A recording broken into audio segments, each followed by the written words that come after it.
Tonight, the TTC to resume cracking down on fare evaders. Just giving people a heads up that come fall, we will be ticketing again.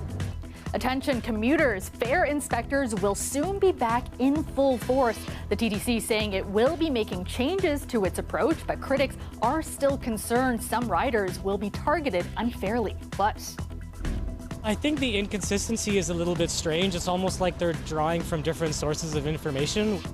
different schools, different policies. With college and university students returning to class in a couple of weeks, schools are divided on how to keep them safe from COVID-19. Plus, it's a horrendous number of people that are dying, and most of them are in a young age. Opioid deaths in Ontario skyrocketed during the pandemic, according to new data from the province's chief coroner. What advocates say is needed to curb the death toll. Good evening, I'm Kelda Yoon. After a 2-year pause, the TTC will be back to ticketing those who don't pay for their ride beginning this fall. It made the announcement today saying fare evaders are costing them tens of millions of dollars a year. But some worry the return of ticketing will only hurt the most marginalized. Greg Ross reports. Starting sometime in late September or October, expect to see fare inspectors on streetcars, buses and subways, and expect them to be carrying their ticket books. We're just sort of right now just giving people a heads up that come fall, we will be ticketing. That didn't come as a big surprise to many riders we spoke to today. I feel like people should be paying, right, when they get on the streetcar, so I feel like it's a good thing that they're doing that. I think it's about time that people actually pay their fares. Proof of payment is something that a lot of people take advantage of, and I think it's important that people pay their way. The TTC says policies and procedures on how tickets are handed out will be very different. There was some concern that was expressed from some of our customers that our protocols and the way we were doing fare enforcement, they felt it was discriminatory. We're rewriting the protocols in how we approach our customers, how we issue written warnings when we approach them. And all of that will be part of this new protocol. So that's all firming up now. Some critics of the TTC say they'll believe it when they see it. Remains to be seen, of course, what the effect of this new fare enforcement process will be. But we know that across North America, many cities have done reforms of fare enforcement, but inherently, fare policing does target people of color, people who are lower income. The TTC says one of the solutions is strategic placement of enforcement officers. When we go back to ticketing, the focus will be on those areas of downtown, particularly King and Queen, for example, high employment areas where we know for a fact, based on our data, we know how many people ride, we know the revenue we get, and we see that disconnect. The TTC Riders Association says the TTC should be focused on getting more funding to improve service. We'd like to see more funding from the municipal, provincial, and federal governments, because that's the way we're going to bring the transit system out of the pandemic. We want to see more expanded service. The TTC says that their fare evasion rate is about 3%, which equates to about $60 million in losses in a non-pandemic year. They say they'd like to get that down to about 2%, which is about the average for public transportation in North America. Greg Ross, CBC News, Toronto. The start of the school year is right around the corner. Colleges and universities are starting to announce their COVID-19 protocols for the fall. The rules, so far, varying depending on the school. And as Meg Roberts reports, this is drawing concerns, with some calling for a more unified approach. Toronto Metropolitan University will start the school year off with no vaccination or mask mandates. The decision is getting mixed reviews on campus. I guess I'm a little concerned because I know COVID comes in waves, so I'm just a little concerned that there will be a wave in fall and that the protocols might come in too late, and it's not really precautionary anymore. It's just we'll see what happens. I think that's okay. I'm comfortable with it. I feel like it should be your choice if you want to wear a mask or not, and I feel like most people are vaccinated now anyways. But other university campuses have very different protocols. For example, Western University has announced vaccines and masks will be mandatory. Students will have to wear masks in instructional spaces at Wilfrid Laurier, but don't have to be fully vaccinated. And at the University of Toronto, only those living in residence have to be vaccinated. The lack of consensus drawing questions from students and infectious disease experts. I think the inconsistency is a little bit strange. It's almost like they're drawing from different sources of information. It seems to me like all the evidence is that there is going to be outbreaks. So why not do the best you can to protect the students, and the teachers and the families from this outbreak? Dr. Anna Banerjee says there should be guidelines from the provincial government so there isn't as much discrepancy, adding the government should be concerned about how the next wave could impact the province's already overburdened healthcare system. You've got doctors and nurses and other allied healthcare workers that are exhausted after 2.5 years of this. If we just allow COVID to take its course right now, it might break the system more than it's already broken. A number of Ontario universities who do not have vaccine or mask mandates said those rules are subject to change and on short notice. CBC News has reached out to the Ministry of Health earlier this afternoon and is waiting on a response. Meg Roberts, CBC News, Toronto. New data from Ontario's chief coroner is shedding light on the province's opioid crisis during the pandemic. The figures show even though there was a slight reduction in opioid-related deaths in the first part of this year, the overall numbers during the first 2 years of the pandemic are staggering, up by more than 70% compared to 2019. Ardell Manukduk has more. Everybody has suffered from the tragic losses that we're talking about. And we get caught up on numbers, but these are all individuals. They're all people, they're all human beings, and I don't ever want us to forget that. From April 2019 to March 2020, the year before the pandemic, 1,559 Ontarians died from an opioid-related death. That number was more than 2,700 for each of the 2 years since. That works out to opioids killing 8 Ontarians every single day. Mental health, limited access to services, and isolation caused by the pandemic are all factors. It's a huge factor, absolutely. This is a disease of isolation. Daryl Gebian is a recovering fentanyl addict, 7 years clean, well on his way to rebuilding his life before addiction cost him everything. I had to stop working as a physician. I lost my freedom. I was criminally charged. I did 8 months of a 2-year sentence in federal time. What I put my family through, my parents, my ex-wife, my kids. Gebian says he's lucky to be alive and not just another number on the tally. This year, there's been a 10% drop in opioid-related deaths for the first quarter of 2022. Even with that 10% reduction, we were still seeing deaths at a rate of 7 deaths a day in Ontario. Advocates say that further investment into wraparound services like harm reduction, treatment centers, and safe injection sites would help curb the death toll. It's especially challenging in Northern Ontario, in places like Thunder Bay, where the death rate is 4 times the provincial average. There may be socioeconomic reasons, drug supply differences, the fact that a lot of the harm reduction services that are provided and are funded and available across the province are designed and made available in urban settings. I did reach out to the province to see if there's anything new that it's doing to tackle the opioid crisis, but it did not get back to me in time for a broadcast. But we do know that it announced in the spring that it's investing $3.8 million to build 34 new treatment addictions beds in Thunder Bay, where the numbers are really bad. Dale Manukduk, CBC News, Toronto. The federal watchdog responsible for overseeing transport safety is asking witnesses with video of this weekend's ferry crash to come forward. The TSB will work with Toronto Marine Services, law enforcement, and other government and non-governmental agencies to ensure that those affected are provided with information about the accident and on the next steps.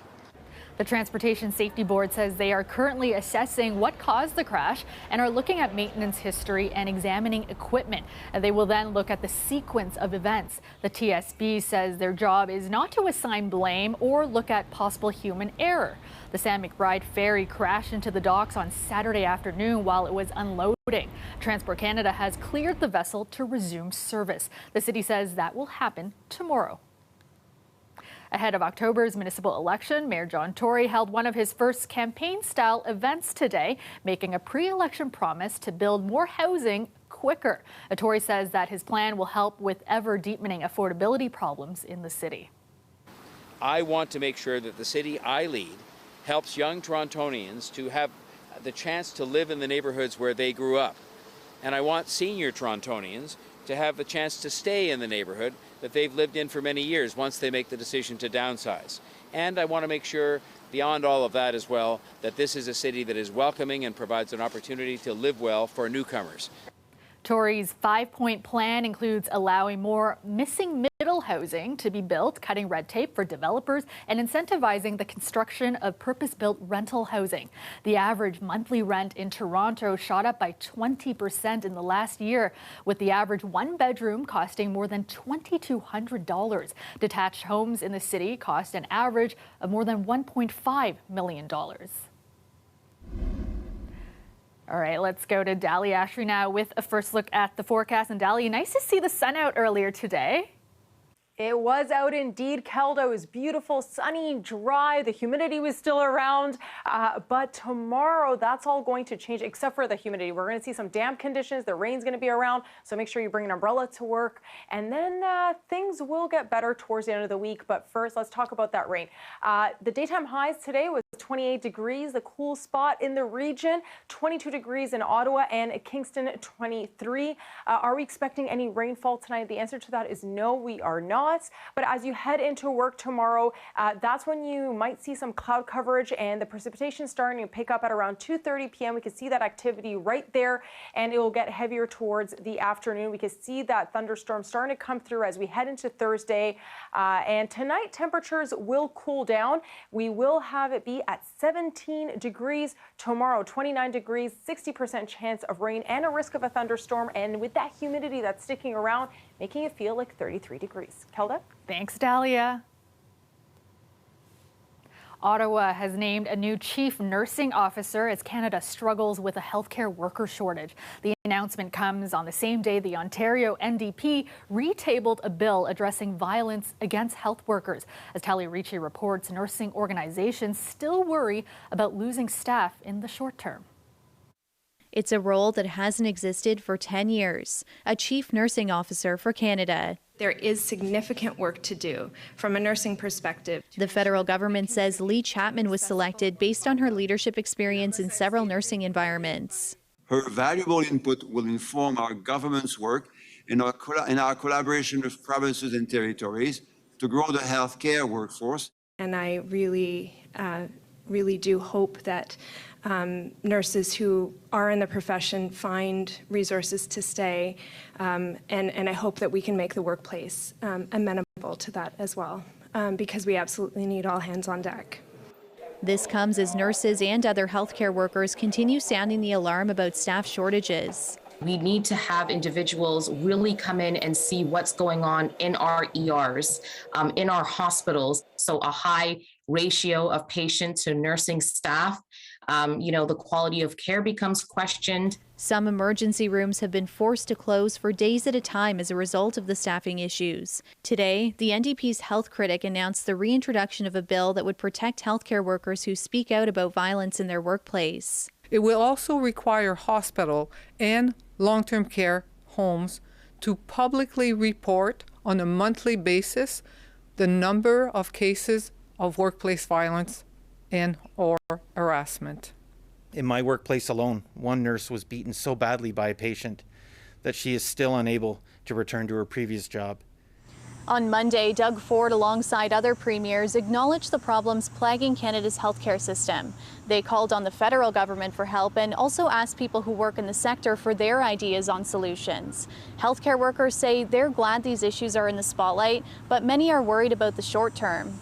Honestly, people are just quitting at this point. One bad day and a lot of nurses are saying, that's it, I'm doing something else. This is a crisis. We have a health human resource crisis, and that's why ERs and departments are closing across Canada. The key here is urgency.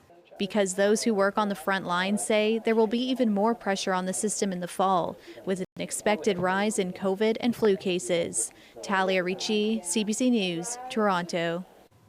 The brother of a man who died in an Ontario jail is disappointed after the OPP says it will not lay charges against the guards involved in his 2016 death. Police say there remains insufficient evidence to lay charges against any of the guards. We really had hope for the police, for the OPP to do their job once and for all after all the compelling evidence. We honestly believed, we felt that the OPP would once for all make the right decision. The decision closes the door to criminal accountability after a years-long fight by the family for someone to be responsible for Suleiman Fakiri's death. The province's chief forensic pathologist said the guard's actions did directly contribute to his death.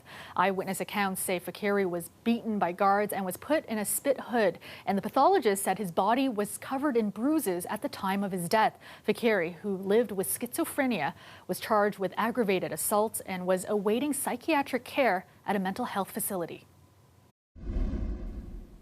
Welcome back. A volunteer-led group that monitors water quality in the city's harbour says Toronto has a waterfront pollution problem. Earlier this month, members of Swim, Drink, Fish spotted a mass of garbage floating in the water near Ontario Place. Tyler Cheese has more on what they found. Here we are at Ontario Place, seeing all the overflows from the rain last night.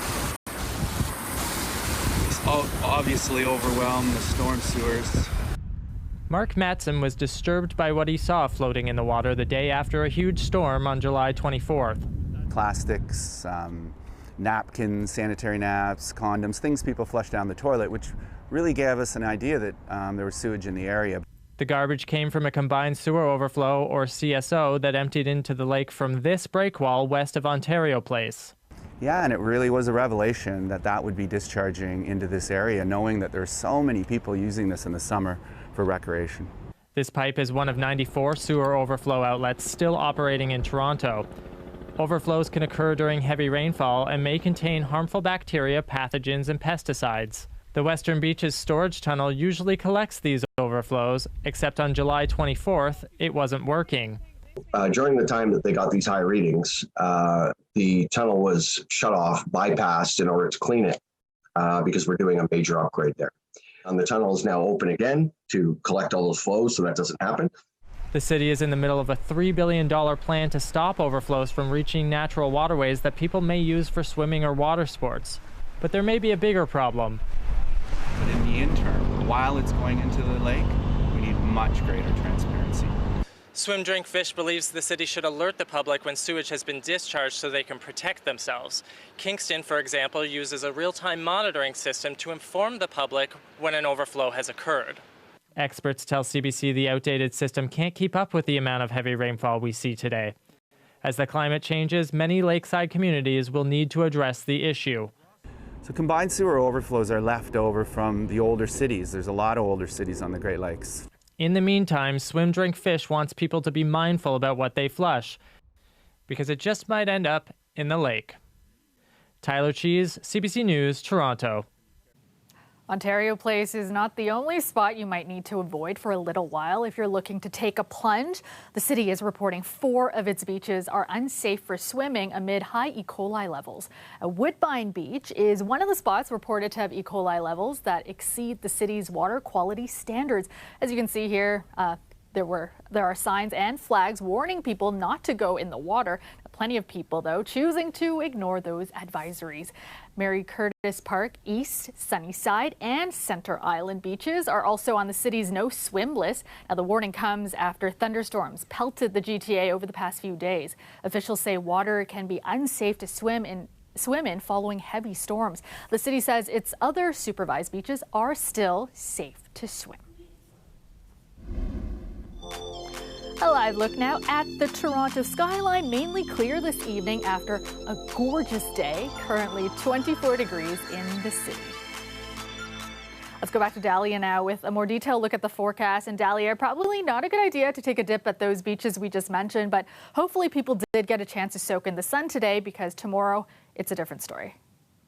That's right, Kelda. I mean, if you didn't have the chance to take in the sun today, unfortunately, you won't be able to do that either tomorrow, because today was the day to do all of that. Tomorrow is when we're going to start seeing those damp conditions again. So make sure you bring an umbrella to work, because you will need it. The daytime highs in Toronto today, 28 degrees. The Humidex brought up the temperatures, feeling more like mid-30s earlier this afternoon. The cool spot in the region, we have Kingston at 23 degrees and Ottawa 22. One of the other hot spots spot in the region, St. Catharines at 29 degrees. Are we going to expect any rain tonight? And the answer to that is no, we're not.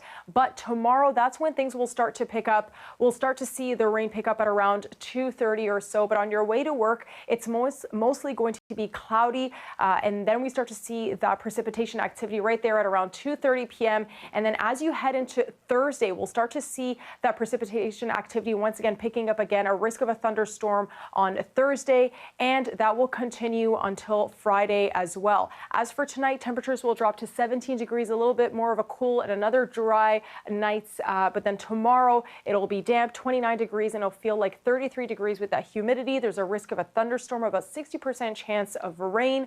And tonight, like I said, temperatures will cool down. It'll be 17 degrees in Toronto. As for Oshawa, there is a little bit of cloud coverage there, making it feel also like 17 degrees. And another cool spot in the region, Hamilton, 14 degrees and a clear summer night for today. Like I said earlier, we're going to see those wet conditions trending for the next few days up until Friday. And the temperature will also get cooler in the evening. So Friday is going to drop down to 10 degrees. And we're going to see the rain picking up as well. Friday, we're supposed to see up to 80% chance of rain. So make sure you just keep the umbrella on you for the next few days. As for Saturday and Sunday, we get a lovely dry weekend, a break from all those damp conditions. The plants get a little bit of rain and a little sunshine as well, which is something I think we all need as we head into the weekend. Kelda? Sounds good. Thanks so much, Dahlia.